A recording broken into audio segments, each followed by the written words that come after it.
Before you judge, understand. You kids, get off my lawn! I'm gonna tell you right now, this may not be one of my funnier videos. Lord knows I'm gonna try to make it funny, but, you know, it's a very serious subject. So many S's. Whatever. When I heard the news that Demi Lovato overdosed the other day, I thought, oh my god, how tragic. She's gonna go the way of Amy Winehouse and Billie Holiday and Janis Joplin and all those other fabulous songstresses that we know and love. Even Boy George had a close call a couple of years back. Remember that picture of her doing community service in that jumpsuit? Orange is not her new black, honey.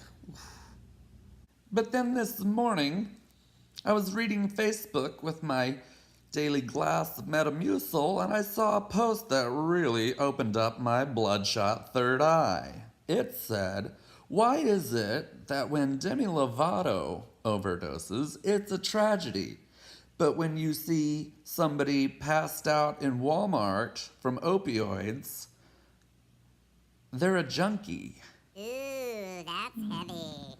Ooh, I need to work on my roots. My ash blonde is poking through. In my humble opinion, everyone is an addict. Most people. Clarify. Hear me out on this. What are you addicted to? Is it food? Is it television? Is it video games? Is it working out? Is it religion? Is it drama? Think about that. Go look in the mirror. Think about it. I'll wait. Go ahead, take your time. My stars, look at those nails. Oh! So you're back. I'm so glad. Now let's talk about the B word. Booze. You ever notice how every gay pride parade, every gay bar is sponsored by Bud Light, Bacardi, and Absolute? Ever wonder? You think it's because the company's looking at the gay community going, hey, yay, we're inclusive, look at us, we're gonna brand our bottles and stuff with rainbow flags and have go-go boys on floats and stuff, we're inclusive, yay. No, that's not why they're doing it. They're capitalizing on the fact that the gays love the booze. And I know, they're pandering to the gays just like I have in my past videos where I say that something drives me to drink. But I'm gonna be real here. I actually don't drink. All those drinks that I'm chugging down are water or Crystal Light. And when I went to the grocery store on that very, very hot day, I didn't actually buy that vodka. I was pandering to my gay audience. And I won't be doing that anymore. I know it's funny, but it's not, really. So I apologize for that. Just being real here. So, why do the gays love the booze? I'm not saying that all gays love booze, and I'm also not saying that anybody who has a cocktail is an addict. Make sure you note that. I saw a really cool article a year ago or so, and it was some scientists doing a study on addiction. And what they did is they took this family of rats, okay, and they took one of the rats and they separated it. They put it in its own little cage and they gave it a choice between two different types of water. One was regular water, one was water laced with cocaine. And that rat got addicted to the cocaine water.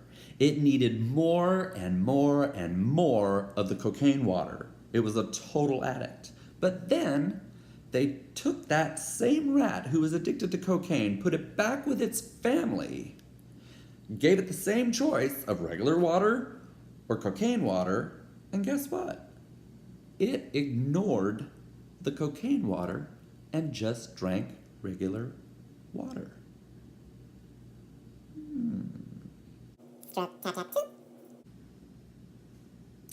So once the rat had regained its connection, its family bond, its love, if you will, it no longer needed to find its happiness outside of itself. And how does that relate to the gays and booze? Well, I'll tell you something. Guys my age who are alcoholics, I can totally understand it, because when I came out of the closet and blew the house down in the mid-'80s, I lost a lot of really good friends. Just because I came out to them, my straight friends. And then I lost a whole bunch of friends from the plague, including my brother. So there was a lot of pain. We didn't have Will and Grace. We didn't have Ellen DeGeneres. We didn't have Queer Eye or Rosie O'Donnell or Wanda Sykes or Anderson Cooper. We didn't have that in the 80s. So there was a major disconnection. We felt alone back then when we came out. So, I mean, there was a lot of pain there, and that's what addiction is trying to kill the pain. When you come home from work after a really stressful day and you reach for that glass of Chardonnay, why are you doing it? You're trying to kill the pain. My stars, look at those nails.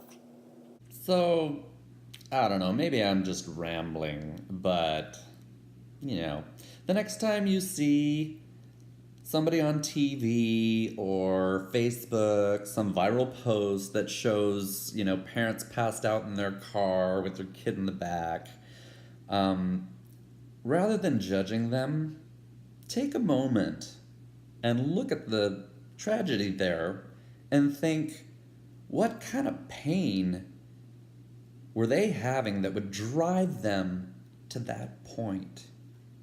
Have a little compassion. It goes a long way. I'm going to leave a link down below to a book that is really, really wonderful. It's by Russell Brand. It's called Recovery: Freedom from Our Addictions. And it covers all addictions, whether it's sex or drugs or alcohol or whatever. But it's really, really good reading. So there you go. And if you're out there struggling with addiction and you're watching this, I love you and I understand. Go out and do something. Spread some love. Stay off my lawn. My stars, thank you.